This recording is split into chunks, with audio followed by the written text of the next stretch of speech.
Merci. Mesdames et messieurs, camarades patriotes, c'est avec fierté que je me tiens devant vous aujourd'hui, en ce moment si important qui lance une campagne exaltante qui, je le souhaite, va nous conduire vers la victoire de Marine Le Pen.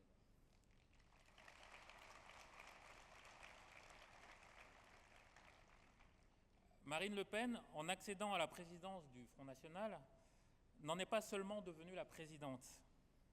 Elle est aussi devenue, par la même occasion, l'espoir de millions de Français qui, quelles que soient leurs origines, leur parcours, sont éternellement attachés à cet héritage si précieux, la France.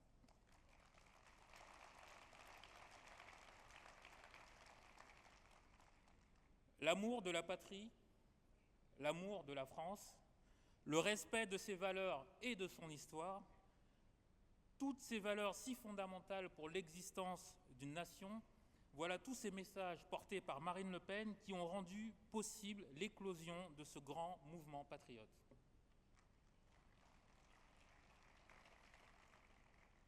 J'ai donc décidé, il y a 2 ans, de rejoindre et de soutenir Marine Le Pen en m'associant avec tous ceux à qui je veux rendre hommage aujourd'hui, qui, avec courage et détermination, parfois depuis des décennies, se dressent pour défendre cet héritage inestimable, attaqué de toutes parts par le mondialisme. Cet héritage, c'est la France. La France, ce pays magnifique, construit par des siècles d'histoire et des bains de sacrifices.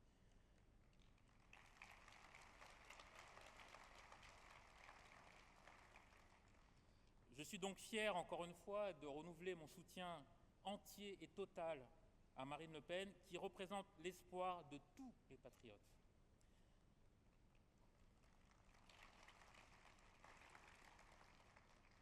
Il se passe quelque chose aujourd'hui dans notre pays qui dépasse de loin les espoirs les plus fous, les espoirs que n'auraient osé formuler les patriotes les plus convaincus et les plus sincères il y a 10 ans, il y a 20 ans. Cet espoir est de voir tous les citoyens ensemble s'unir pour s'inviter à la table de l'oligarchie qui dirige notre pays depuis des décennies dans le but de reprendre le contrôle de notre destin.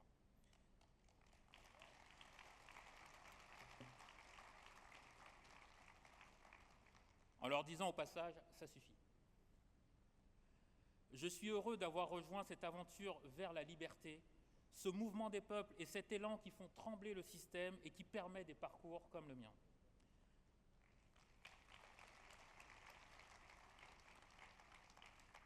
Pendant des décennies, comme des millions de Français, j'ai considéré que le seul clivage politique autorisé était celui que nous imposait le système, c'est-à-dire, familièrement et selon le système, le clan des gentils, comprenez le PS, le clan des moins gentils, comprenez les Républicains, et le clan des autres. Très naturellement, j'ai donc commencé mon parcours politique à l'endroit précis où c'était le moins risqué, au Parti socialiste.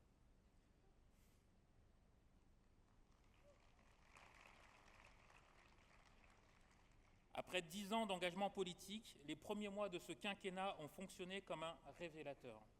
Je me suis aperçu que je militais au sein d'un parti qui, de manière très orwellienne, défendait en réalité exactement l'inverse des intérêts qu'il prétendait défendre.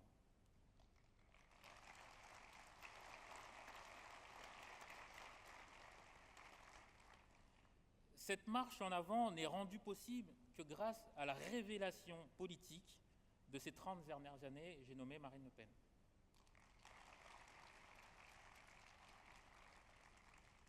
Marine Le Pen qui, avec courage, détermination, justesse, pugnacité, a su transformer la résignation de millions de Français en espoir de jours meilleurs.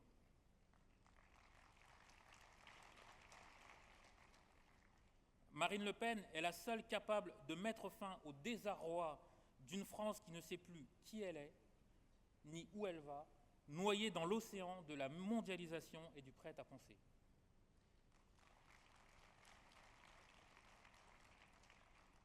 Marine Le Pen est la seule responsable politique qui propose comme unique déterminant politique et trait d'union entre tous les citoyens l'amour de la France, de la patrie, la défense de ses valeurs, de son histoire et surtout de son identité. C'est ce message politique qui rend possible l'espoir. Très souvent, on me demande, mais comment passe-t-on du Parti socialiste au Front National? La réponse est simple, par amour pour la France.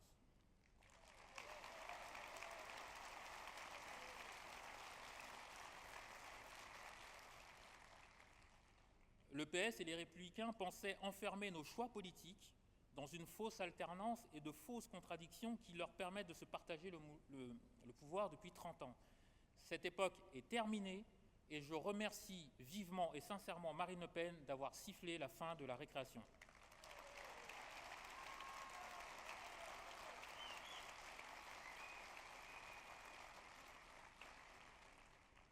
La prochaine élection présidentielle ouvrira le temps d'un vrai changement.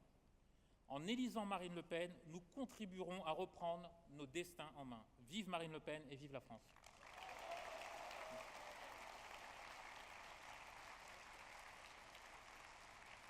Autre ralliement à Marine Le Pen, plus au sud, celui de cet ancien adjoint au maire de Nice, Christian Estrosi. Il est ancien secrétaire national de l'UMP, ancien conseiller général des Alpes-Maritimes, aujourd'hui premier vice-président du groupe FN en Provence-Alpes-Côte d'Azur, Olivier Bettati.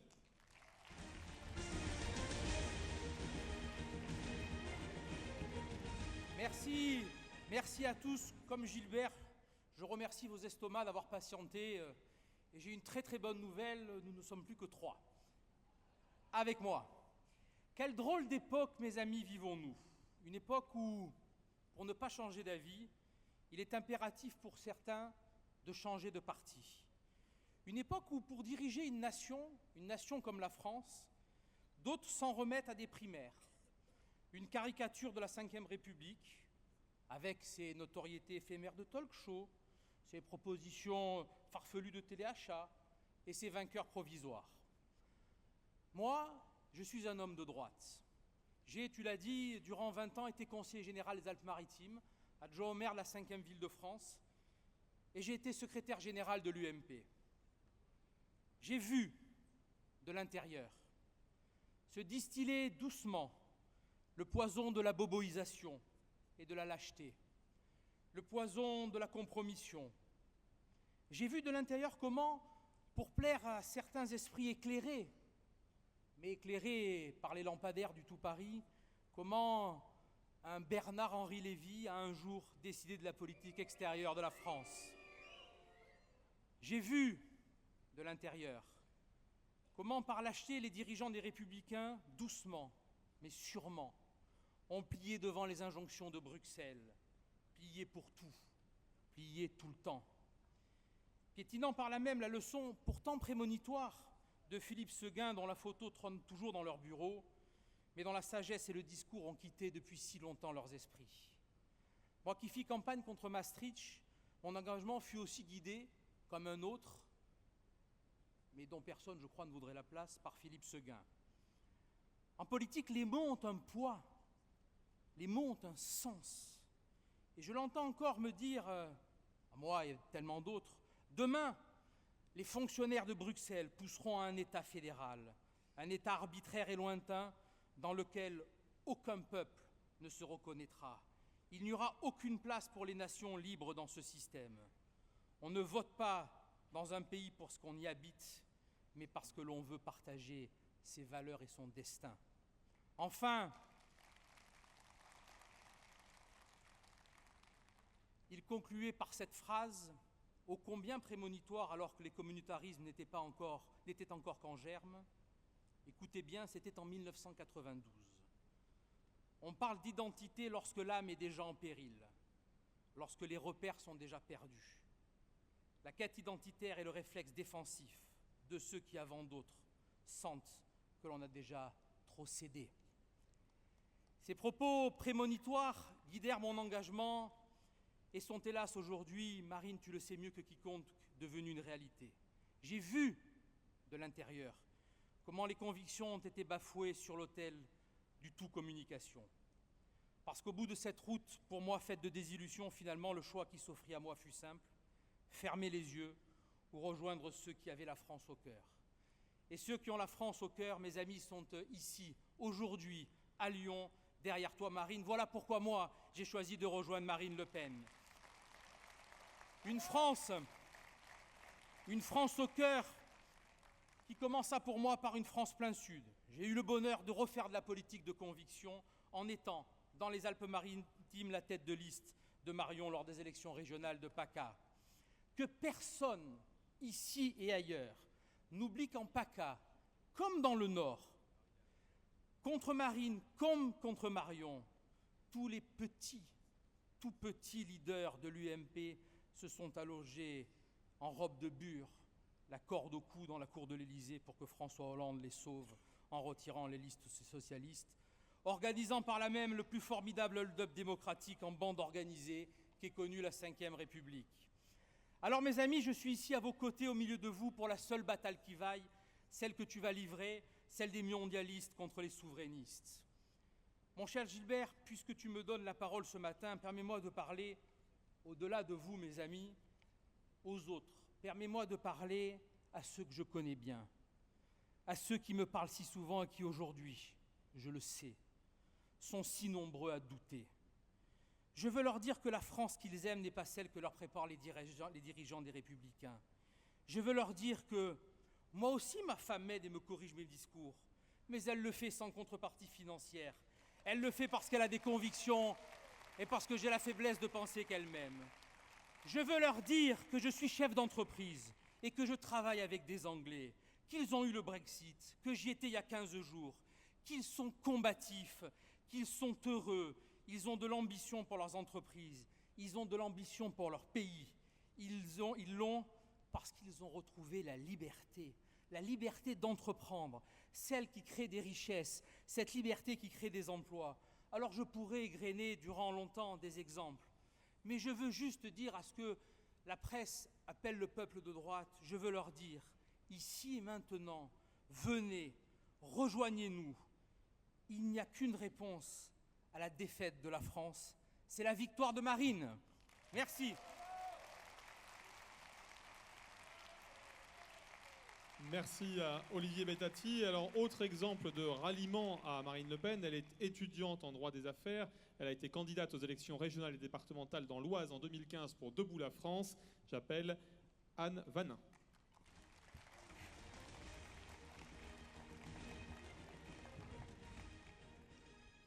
Chers amis, bien que Marine Le Pen fût mon premier vote lors des dernières présidentielles en 2012, j'étais encore perplexe à l'idée de rejoindre le Front National en raison de l'atmosphère étudiante encore hostile au Front National.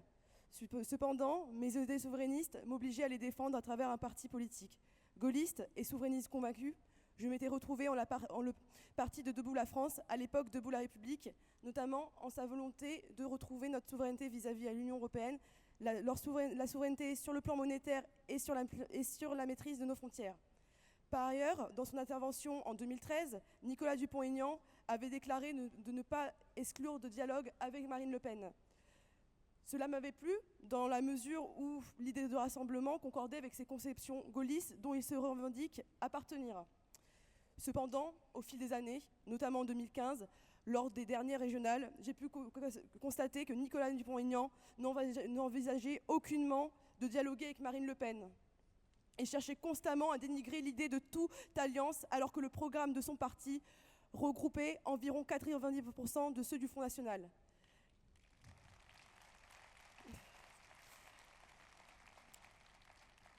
La similitude entre ces deux programmes se manifeste notamment par la défense des agriculteurs français, la reprise en main de nos frontières, la révision des traités européens et la défense de la laïcité.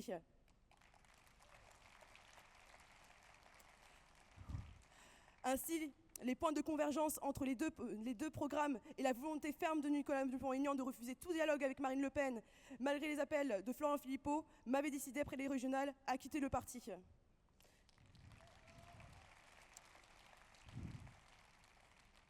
Mes convictions gaullistes m'y obligeaient, dans la mesure où on ne doit pas porter une personne, mais s'intéresser dans un rassemblement de patriotes unis par une seule idée, l'amour de la France, et en parvenant ainsi à dépasser le clivage droite-gauche.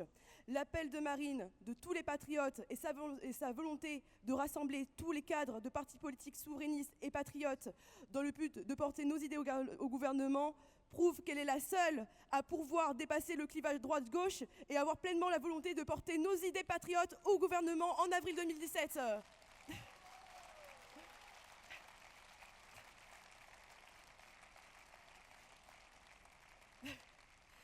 Je vais conclure par une citation de De Gaulle qui illustre Marine Le Pen. La France, c'est tout à la fois, c'est tous les Français. Ce n'est pas la gauche, la France, ce n'est pas la droite, la France.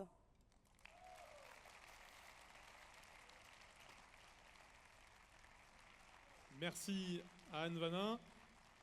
Autre ralliement, il est ancien président national des jeunes actifs de l'UMP. Il a été membre de l'équipe dirigeante des Républicains. Aujourd'hui, il est conseiller régional de Provence-Alpes-Côte d'Azur et porte-parole du groupe. J'appelle Franck Alizio.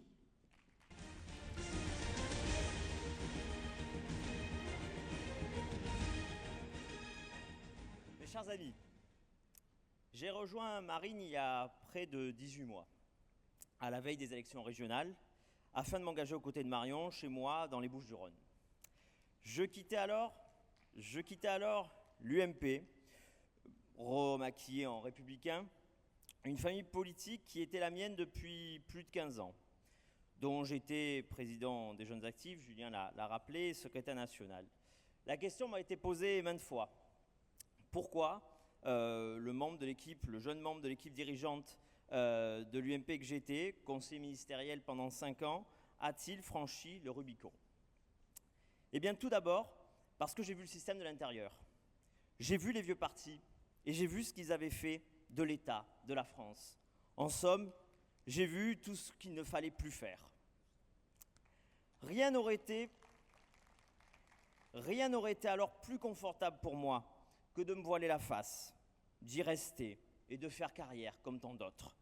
Mais ce n'était pas ma conception de l'engagement, du courage et de la vérité. Mon choix est également celui d'une génération, la mienne, qui subit depuis plus de 30 ans le déclin que des dirigeants politiques complices et discrédités imposent à la France. 3 décennies de défaites, de renoncement et de soumission.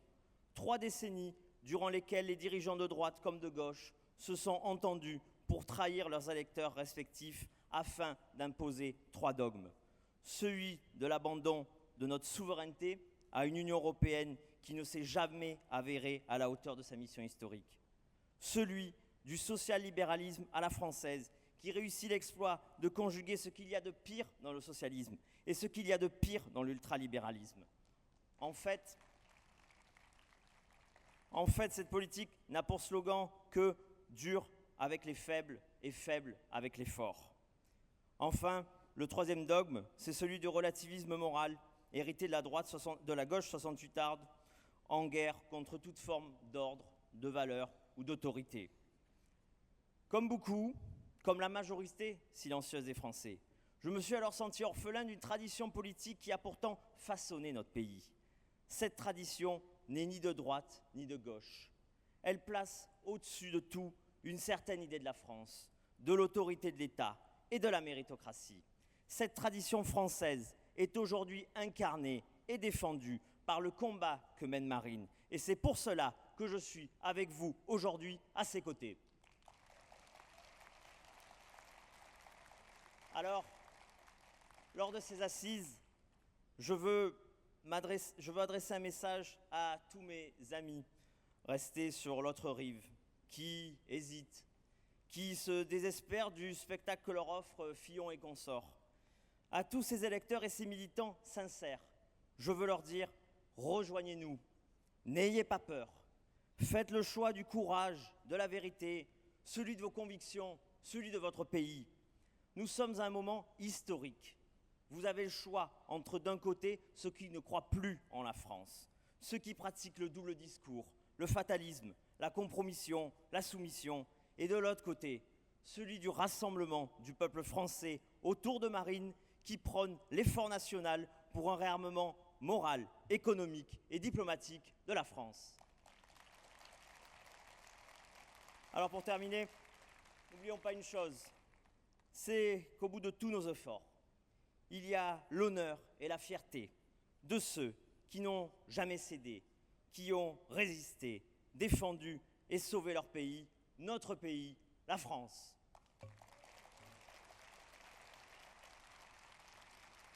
Merci à Franck Alizio. Autre ralliement à Marine Le Pen, il est étudiant en relations internationales, ancien secrétaire national du MRC. J'appelle Thibaut Garnier.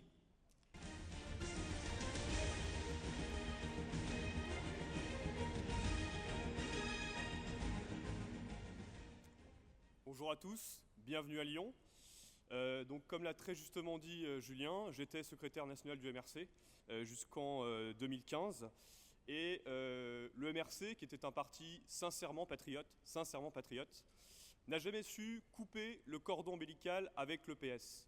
J'ai donc coupé le cordon avec le MRC. Je me suis ainsi engagé au Front National parce que, comme vous tous, parce que comme des millions de Français, je crois en la France et je l'aime profondément. Et j'ai la conviction que l'ensemble des patriotes, quelle que soit leur sensibilité, ont vocation à se rassembler autour de Marine Le Pen, autour du Front National et autour du projet visionnaire et cohérent qu'elle porte. Je parle de vision parce que je pense que c'est un terme très important dans la politique. Je crois que la plupart de nos problèmes actuels viennent du fait que notre classe politique n'a plus de vision. Elle navigue à vue, elle n'est composée que de personnes qui ont la même idéologie, une armée de clones, des mauvais gestionnaires, des mauvais comptables, dont le projet politique pourrait tenir dans quelques lignes minuscules d'un tableau Excel. Et comme des millions de Français, j'ai vu dans Marine Le Pen, j'ai vu dans le Front National une vision, une idée de la France, un respect de son passé, mais aussi, et c'est encore plus important, une foi en son avenir. Et cette idée de la France qu'a le Front National, cette idée de la place de la France dans le monde, de sa voix singulière, c'est, je crois, ce qui fait toute la force de ce projet auquel nous participons tous. Cette vision s'articule autour d'un projet cohérent, volontariste. Je ne vais pas vous passer l'ensemble des mesures, vous les connaissez autant que moi, mais le refus d'être inféodé à Bruxelles, le refus d'être inféodé à la Banque centrale et à l'euro, la volonté de préserver notre modèle social tout en valorisant le mérite, le refus d'une immigration massive, d'un communautarisme qui menace très gravement notre unité nationale. Tous ces thèmes-là, nous avons un coup d'avance et je pense que c'est pour ça que nous allons gagner. Merci. Je vous le disais, Marine Le Pen a énormément de ralliements. Il est ancien permanent du Parti communiste français, ancien membre du secrétariat fédéral. Il est aujourd'hui président du groupe FN au conseil départemental du Pas-de-Calais, M. José Évrard.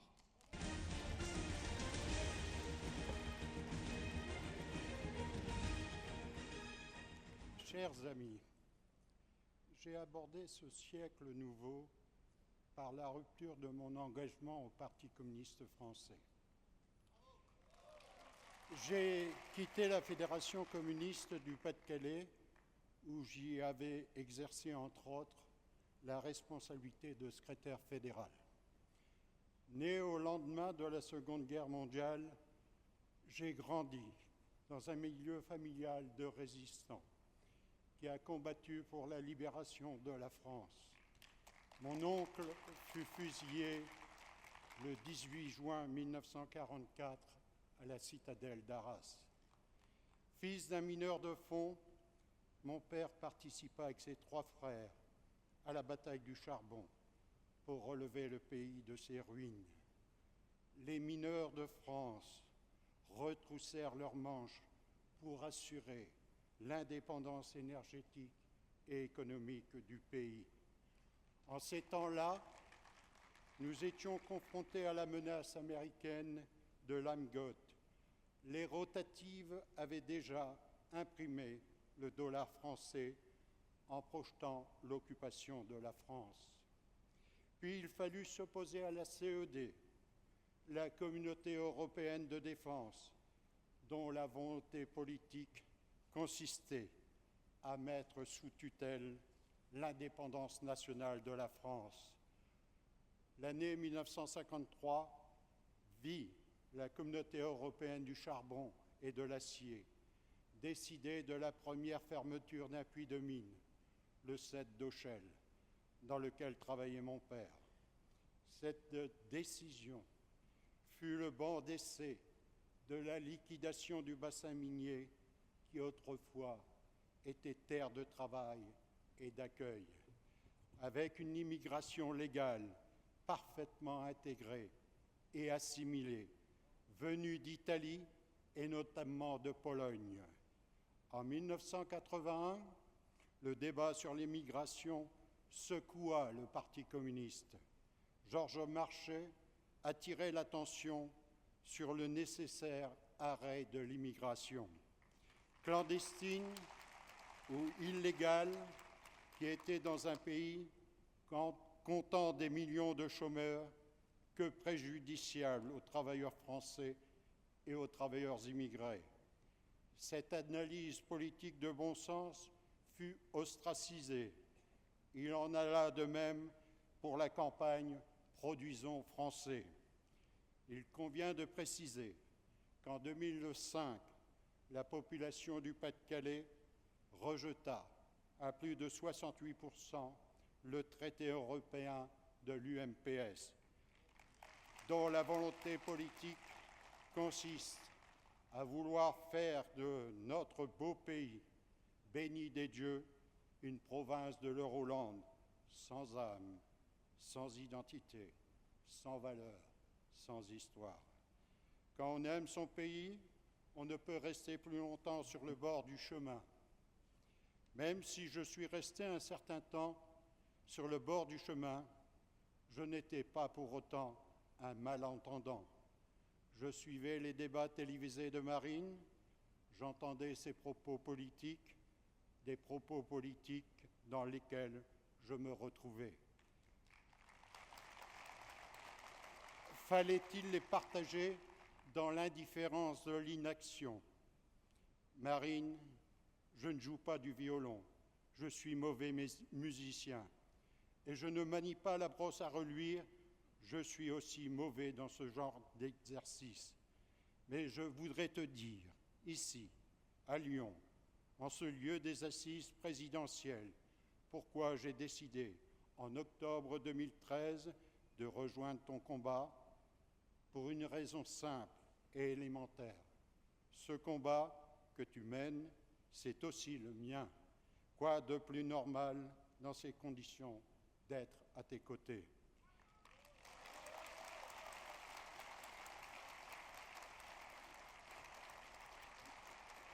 Marine, au nom du peuple, tu appelles les patriotes à venir te rejoindre.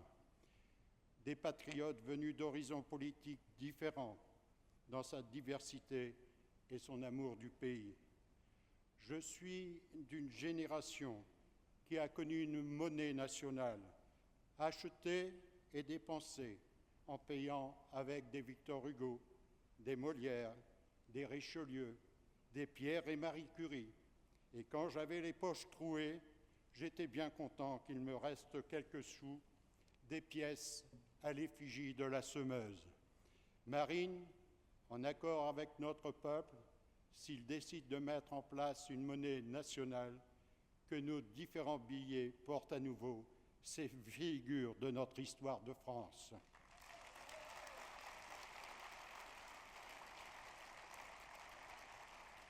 L'Union européenne est gravement malade. En sortir serait une nécessité urgente avant que ne survienne une catastrophe. Tu connais bien notre bassin minier et sa situation, puisque tu es des nôtres. Tu sais combien il est devenu une terre abandonnée. Tu sais combien les gens de chez nous portent leurs espoirs en toi. Marine, assurément, tu peux compter sur leur soutien. Je ne voudrais pas terminer mon propos sans faire référence à notre présence militante sur le terrain. Dans le bassin minier, comme partout en France, nous ne sommes plus des pestiférés. Je peux témoigner ici, avec acquiescement de nos amis du Pas-de-Calais, des temps nouveaux que nous mesurons. On colle plus des affiches sans des manifestations de soutien clairement exprimées. Nous ne distribuons pas de tracts sans discussion avec les gens. Notre présence sur les marchés est bien reçue. les hostilités d'un autre âge se raréfient. Il faut laisser aux vieilles idées le temps de disparaître tout naturellement. Ce sont désormais les nôtres qui nourrissent les Français. Le vieux monde meurt, mais France demeure. Marine, de tout cela, je te remercie. Je t'ai rejoint par conviction. Je me retrouve à nouveau dans mon engagement auprès de toi. Fais-nous le plus beau cadeau qu'il soit. Au nom de notre peuple, deviens notre présidente de la République.